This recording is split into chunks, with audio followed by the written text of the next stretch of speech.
We need to talk about the sex talks. You know the scenes. The uncomfortable, overly graphic, unasked-for discussions that Trent and Amber Johnston seem to force not only on their children, but on every single one of us watching at home. They frame it as education. They frame it as being open. But psychology tells us something very different. It tells us that couples who brag the loudest about their intimacy are usually the ones struggling the most behind closed doors. Today, we are not just recapping episodes. We are deconstructing the perfect couple myth. We are exposing the controlling, resentful dynamic that is slowly rotting the core of this family unit. We are going to look past the reality TV editing and analyze the micro-expressions, the suppressed anger, and the psychological warfare happening in plain sight. We have uncovered a narrative that TLC doesn't want you to see, involving insider reports and theories about what is really happening when the cameras stop rolling.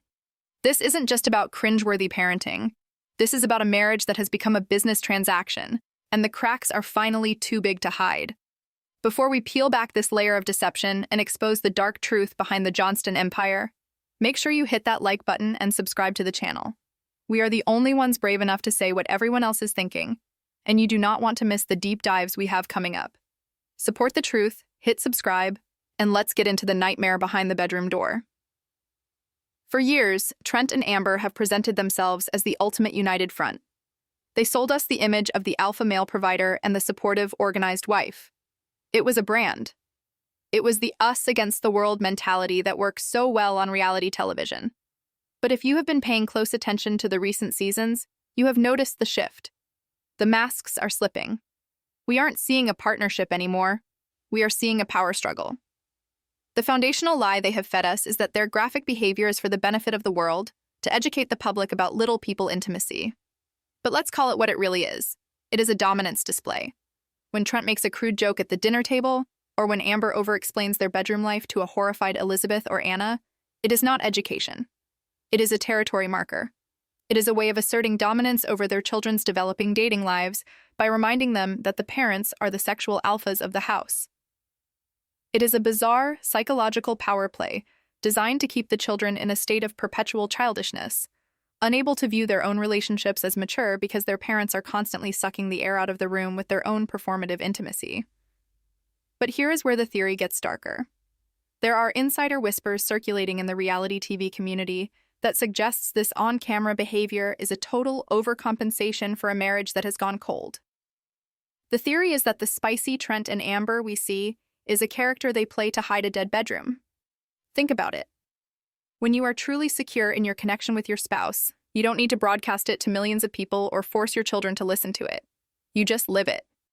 The fact that they are so aggressive about it suggests they are trying to convince themselves just as much as they are trying to convince us.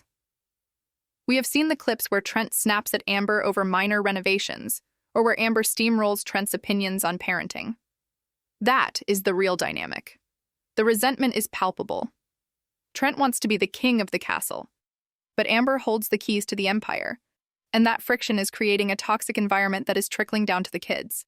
We have to look at the overlooked protagonist in this saga, the one person who accidentally exposed the truth without saying a word. Juice. Remember the exchange student? Go back and watch the footage of Juice in the Johnston house. He was an outsider. He was the control group in this chaotic experiment. Because he wasn't raised in the Johnston cult of personality, he acted as a mirror. His discomfort was visceral. You could see it in his eyes during the family gatherings. He wasn't just experiencing culture shock, he was experiencing dysfunction shock. Juice's reactions highlighted just how abnormal the atmosphere in that house actually is. He was witnessing a level of control and intensity that felt wrong, and because he didn't have the lifetime of conditioning that Jonah or Anna have, he reacted the way a normal person would, with silent horror. Juice was the canary in the coal mine, signaling to the audience that what we are watching isn't a quirky family dynamic. It's a high-pressure cooker, controlled by two narcissists, fighting for the steering wheel. There is a specific smoking gun that proves this control isn't just about behavior, but about physical appearance and the conditional nature of their love. We need to talk about the weight loss ultimatum. There is a prevailing theory, supported by analyzing hours of footage, that Trent's affection is tied directly to physical presentation. We have seen the clips, the subtle body shaming disguised as health advice. The comments Trent makes about physical appearance are not those of a concerned partner. They are the comments of a man who views his family as extensions of his own ego. If they don't look a certain way, it reflects poorly on him. This creates an environment where Amber, and by extension the children, feel that love is conditional on physical perfection. It is a terrifying way to live. Imagine feeling that your safety and stability in the family structure depends on the number on a scale. This is why we see Amber seemingly obsessed with control in other areas of her life, because her physical appearance is the one thing Trent feels entitled to critique. It creates a cycle of resentment where she exerts excessive control over the kids to regain the power she feels she loses when Trent critiques her. But the most disturbing aspect of this marital dysfunction is the concept of emotional incest. This is a dark psychological term, but it fits the Johnston family dynamic perfectly. It happens when parents rely on their children for the emotional support they should be getting from their spouse. Because Trent and Amber are disconnected emotionally, they have outsourced their emotional needs to their children. Look at the way Amber treats Jonah. She doesn't treat him like a son. She treats him like a surrogate husband and confidant. She vents to him. She manages his life. She relies on him to be her emotional anchor in a way that is entirely inappropriate for a mother-son relationship. She is bypassing Trent because she knows she won't get that support from him. And Trent is guilty of the same thing with the girls. He uses the girls to boost his ego, to feel like the protector and the funny guy, seeking their validation because Amber has stopped giving him the adoration he craves. This is a betrayal of the parental contract. The children exist to be raised, not to prop up the fragile egos of two adults who refuse to go to therapy. They are persistent that the production crew often has to take breaks because the tension between Trent and Amber becomes too thick to film. The speculation is that the arguments we see about tiles or bathroom sinks are actually proxy wars. They aren't fighting about the renovation. They are fighting about money, about control, and about the fact that they are legally and financially trapped together. This brings us to the legal threat, the divorce asset nightmare. Think about the brand. The 7 Little Johnstons. The entire empire is built on the family unit. If Trent and Amber were to divorce, the show ends. The paychecks stop. The influence evaporates. They have built a golden cage for themselves. They cannot leave each other without mutually destroying the empire they have spent years building. This financial entrapment breeds a specific kind of bitterness. They are co-workers in a business they can't quit, forced to play the role of loving spouses to keep the lights on. This is why the empty nest panic is so real for them. Have you noticed how terrified they are of the kids leaving?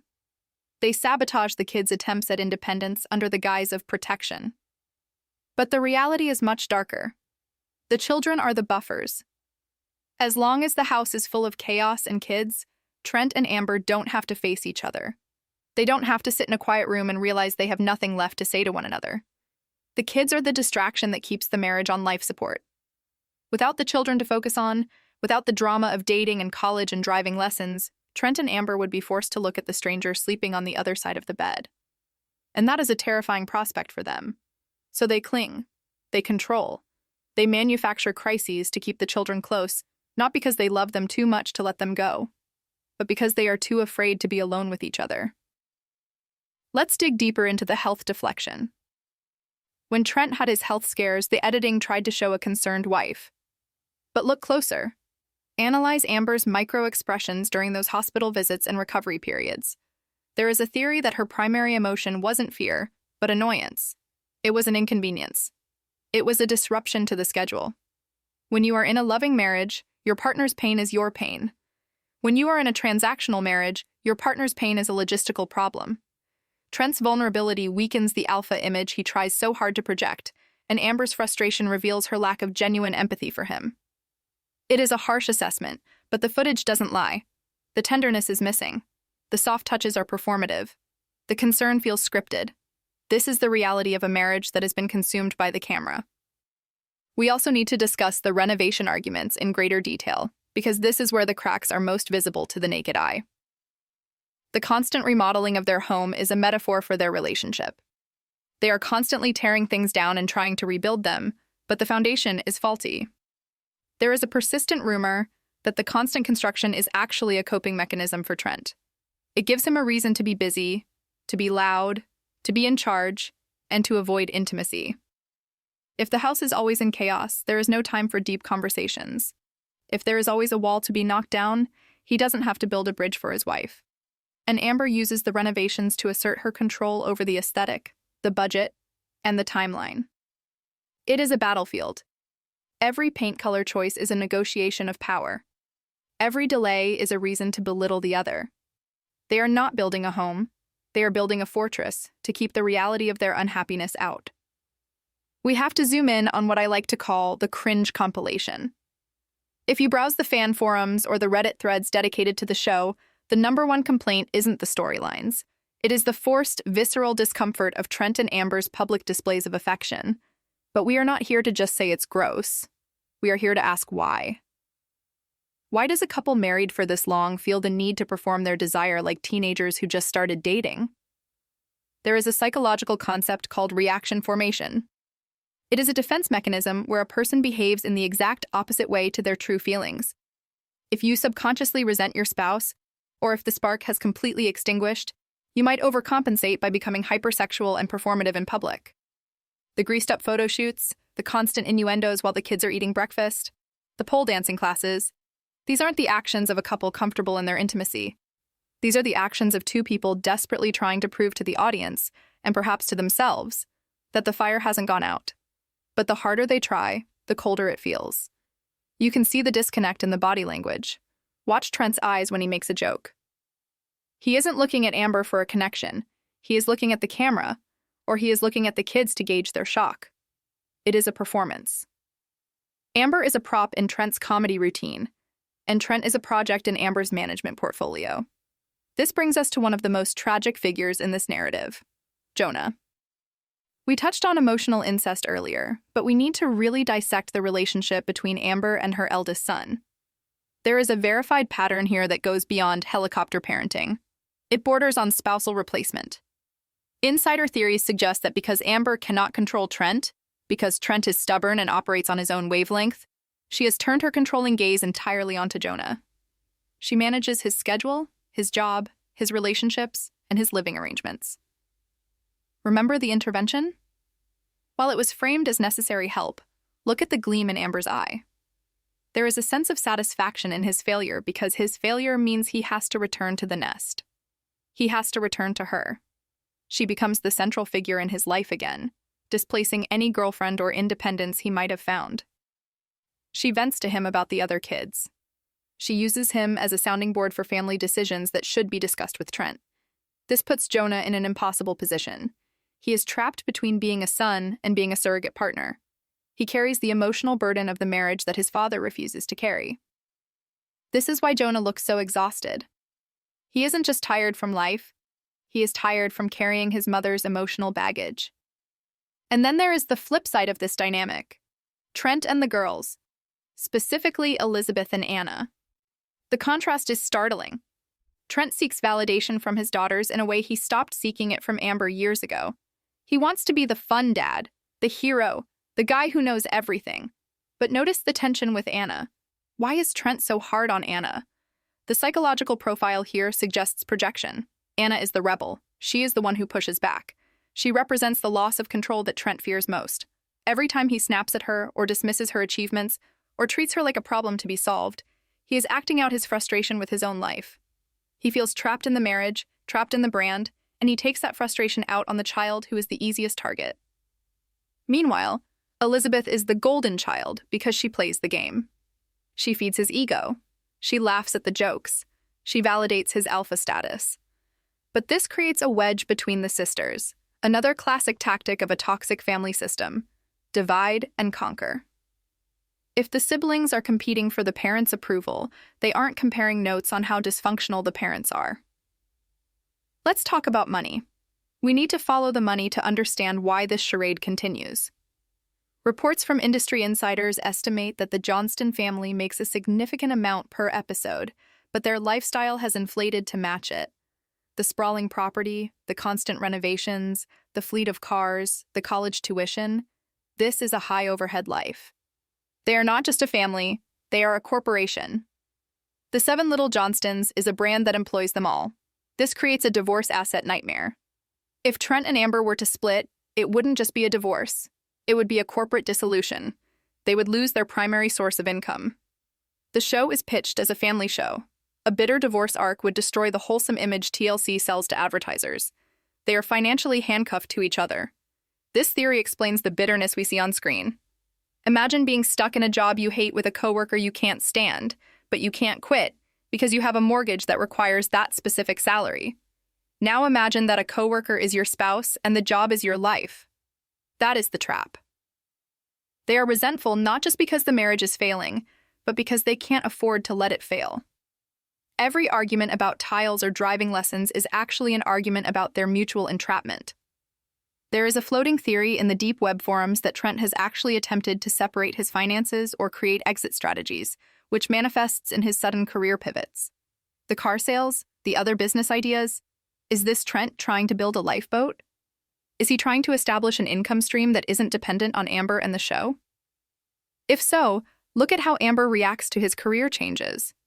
Does she support them, or does she criticize them, question them, and subtly undermine them? If she keeps him dependent on the family brand, she keeps him under her control. If he succeeds independently, he has the means to leave.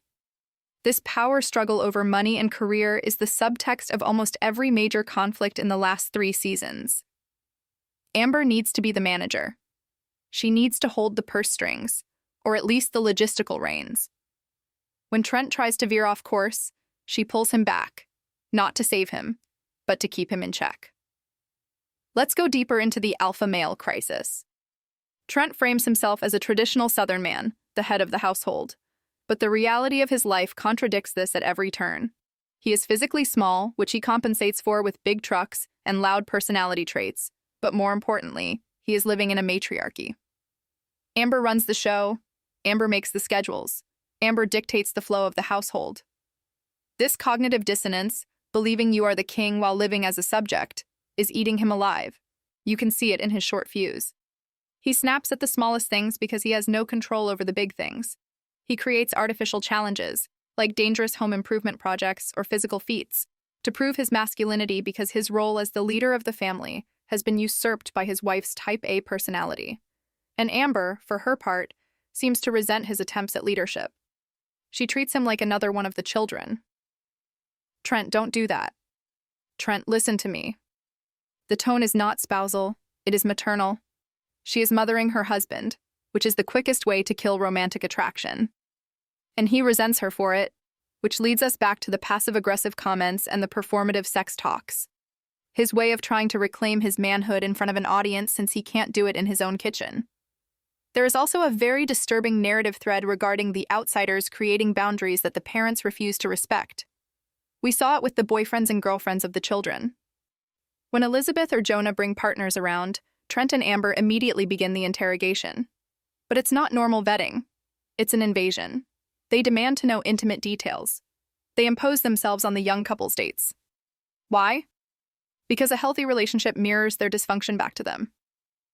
If the kids see what a normal, respectful, non-controlling relationship looks like, they might realize just how toxic their parents' dynamic is. So Trent and Amber have to infiltrate these relationships. They have to assert dominance over the partners to ensure that no one enters the inner circle who might challenge the narrative. They drove wedges in Jonah's relationships. They made Elizabeth's partners uncomfortable. It is a protective mechanism for the cult of the family. If you control who the kids date, you control what ideas enter the house. You keep the circle closed. We have received emails from viewers who claim to have seen the family in public around their hometown in Georgia, and the descriptions are telling. These eyewitness accounts paint a picture of a family that is silent and separated when the cameras aren't rolling. One source claims they saw Trent and Amber at a restaurant sitting across from each other, scrolling on their phones for an hour without saying a single word. No hand-holding, no jokes, just silence.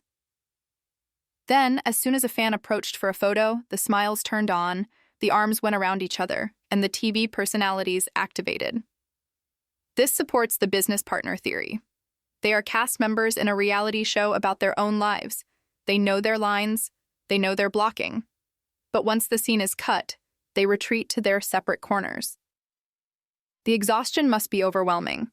Imagine having to pretend to like the person you are arguing with constantly, just because the lighting crew is set up in the living room. We also need to address the health scare deflection in more detail. In recent seasons, health issues have become a major plot point. While we wish no ill will on anyone, from a storytelling perspective, these health scares serve a very specific function for the couple. They force a truce. When someone is sick, you can't argue about the budget. When someone is in the hospital, you have to play the role of the concerned spouse. It provides a temporary ceasefire in the marital war. But notice how quickly the dynamic returns to toxicity once the immediate danger passes. There is no lasting gratitude or perspective shift. It's just a pause button. And during these scares, Amber often takes on the role of the martyr. I have to do everything. I have to take care of him.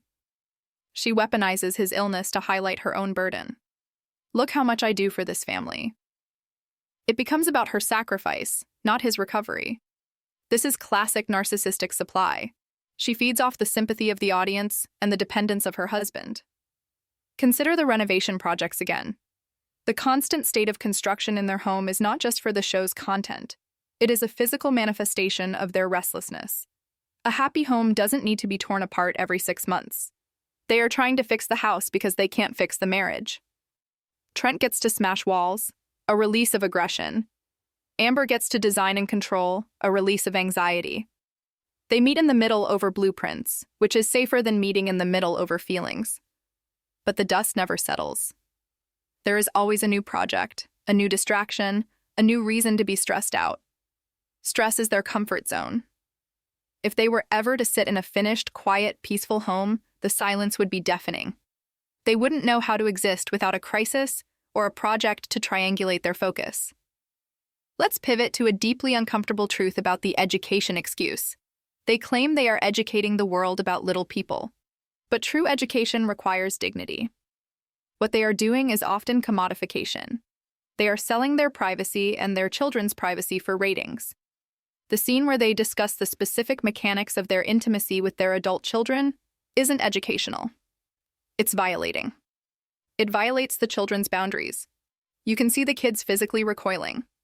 But the parents push through. Why? Because it asserts their status as sexual beings, something they feel the world denies them, so they overcorrect. They force the world to acknowledge it.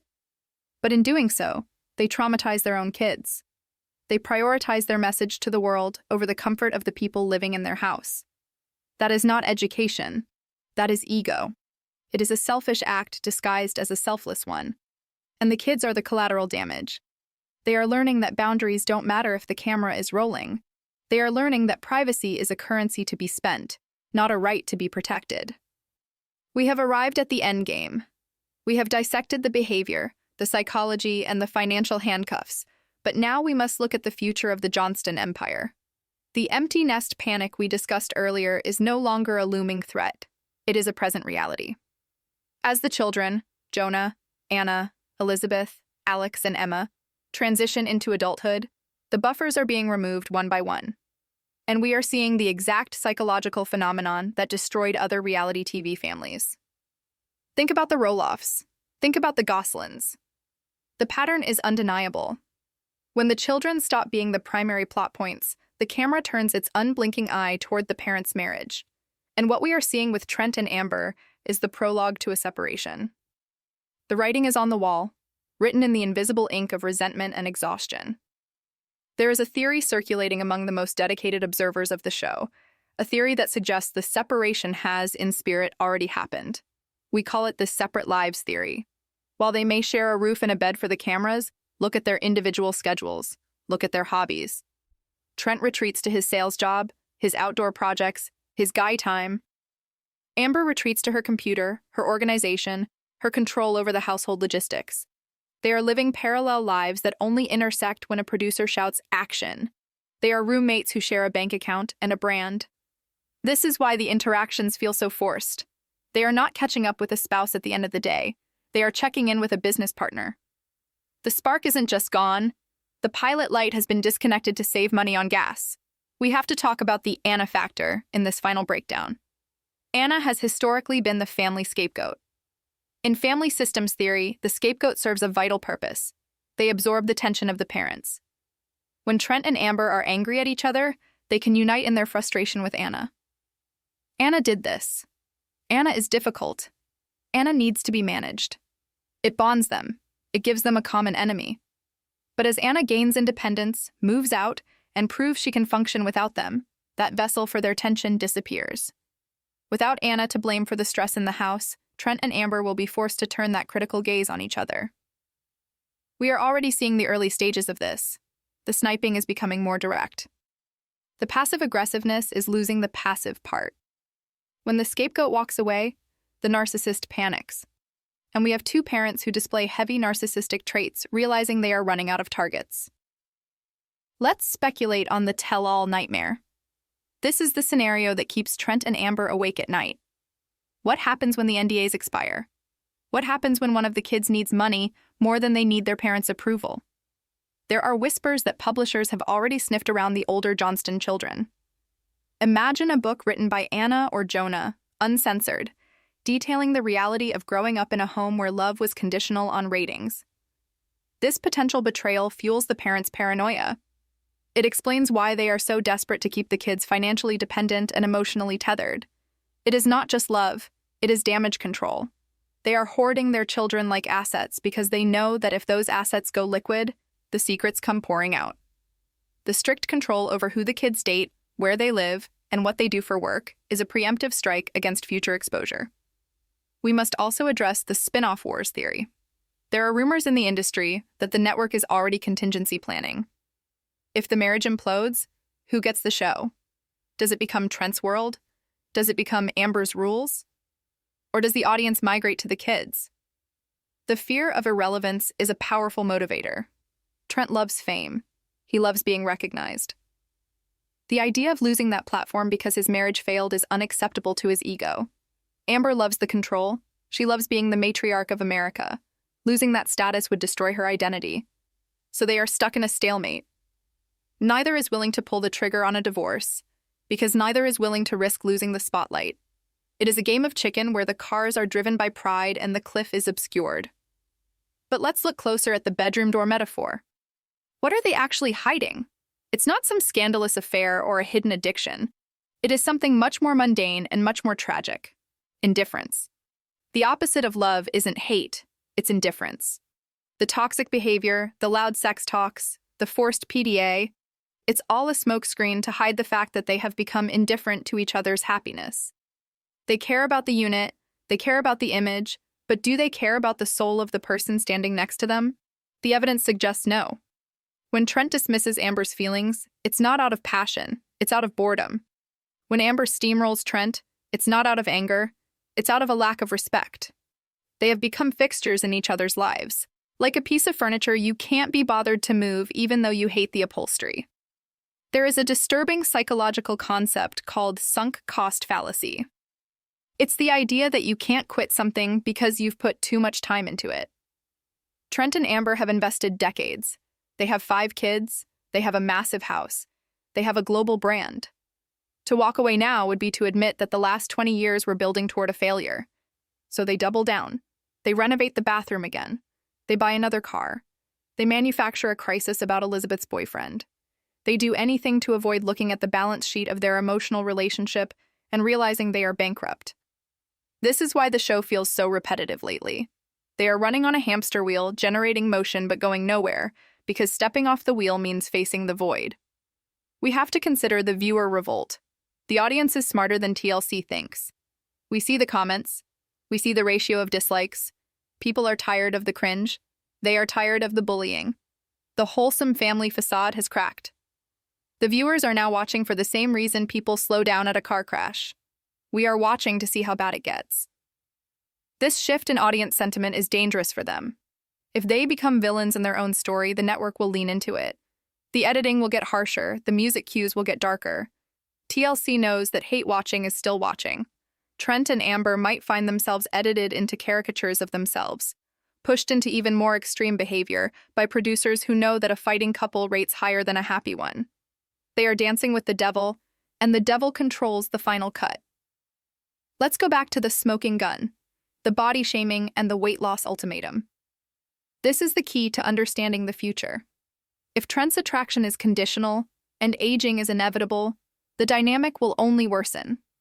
As they get older, as the physical ideal becomes harder to maintain, the resentment will grow. Trent will feel shortchanged by the reality of aging, and Amber will feel increasingly scrutinized and insecure. This is a ticking time bomb. You cannot build a long-term marriage on the foundation of physical perfection, especially when you are both battling health issues. The superficiality of their bond is its Achilles heel. When the looks fade, what is left? If the conversation is only about tiles and weight and sex jokes, what happens when there is nothing left to renovate and the jokes stop landing? Silence. A long, heavy, suffocating silence. There is a final, dark horse theory, the breakaway. What if one of them actually wakes up? What if Amber realizes she doesn't need to mother a grown man anymore? What if Trent realizes he wants to be respected, not managed? A divorce would be messy, it would be expensive, and it would end the show, but it would be real. It would be the most honest thing they have done in 10 seasons. But do they have the courage? Psychology tells us that people in codependent narcissistic systems rarely leave unless they have a new supply lined up. Unless one of them finds a new partner or a new source of fame, they will stay locked in this dance of mutual destruction. They will stay together not for the kids, not for love, not for God, but for the contract. So here's the reality. The toxic marriage facade is a shield. It protects them from the truth. They are hiding their loneliness behind the bedroom door. They are hiding their regret behind the bedroom door. They are hiding the fact that they are strangers who know everything about each other's bodies, but nothing about each other's hearts. They are performing the 7 Little Johnstons for an audience of millions. But when the lights go out, there are just 2 people in a dark room, wondering how they got there and if there is any way out that doesn't cost them everything. And this leads us to the ultimate question, the one that I need you to answer. The show wants you to believe they are the perfect team. I have shown you the cracks, the lies, the psychological manipulation, and the financial traps. Now, I'll put it to you. Do you think Trent and Amber would stay together for a single week if the cameras stopped rolling and the paychecks stopped clearing? Is this love, or is it a hostage situation? I want you to vote right now in the poll pinned in the comments. Yes, they are soulmates. Or no, it's all for the show. And don't just vote. Tell me why. Do you see the abuse? Do you see the control? Or am I reading too deep into the reality TV edit? Let's blow this comment section up. If you want us to keep exposing the truth behind your favorite reality families, if you want the deep dives that TLC tries to scrub from the internet, you need to like this video, subscribe to the channel, and hit that notification bell. We are just getting started. The facade is crumbling, and we are going to be here to watch it fall. Thanks for watching, and remember, what happens behind closed doors never stays hidden forever.